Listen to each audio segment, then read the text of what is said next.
Hello tout le monde, voici une vidéo un peu atypique pour vous présenter ce dont on va parler dans Herboristerie.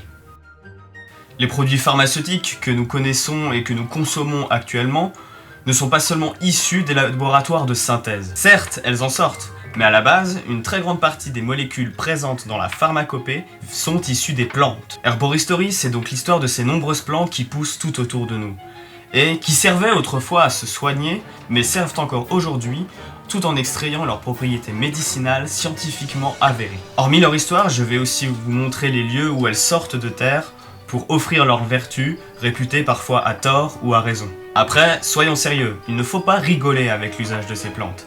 S'il y a des indications strictes, ce n'est pas pour rien. Les plantes médicinales procurent des effets sur l'organisme, et parfois elles sont proches de la toxicité.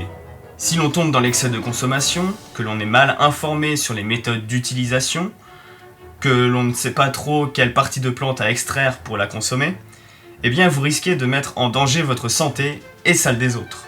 Mon but est donc de vous apporter des clés de savoir autour de l'usage de ces plantes, passé comme présent, et de manière claire. Je m'engage donc à vous laisser des sources fiables en commentaire si vous voulez y approfondir vos connaissances. Mais attention, il ne faut pas seulement prendre ça pour argent comptant. Si vous voulez tenter l'expérience de consommer des plantes chez vous et de les travailler par vous-même, eh bien je vous conseille vivement de vous informer auprès de professionnels, tels que des pharmaciens, herboristes, etc. Soyez attentifs et prudents.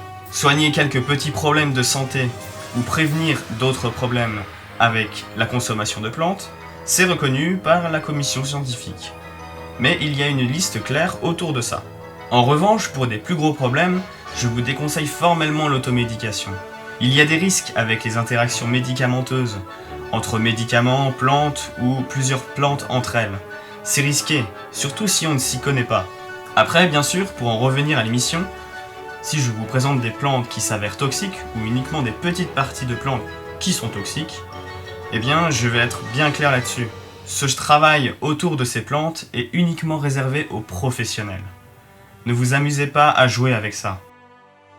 Voilà, j'espère que vous avez retenu ces petites informations qui s'avèrent quand même très importantes. Il y a des précautions à prendre autour des plantes.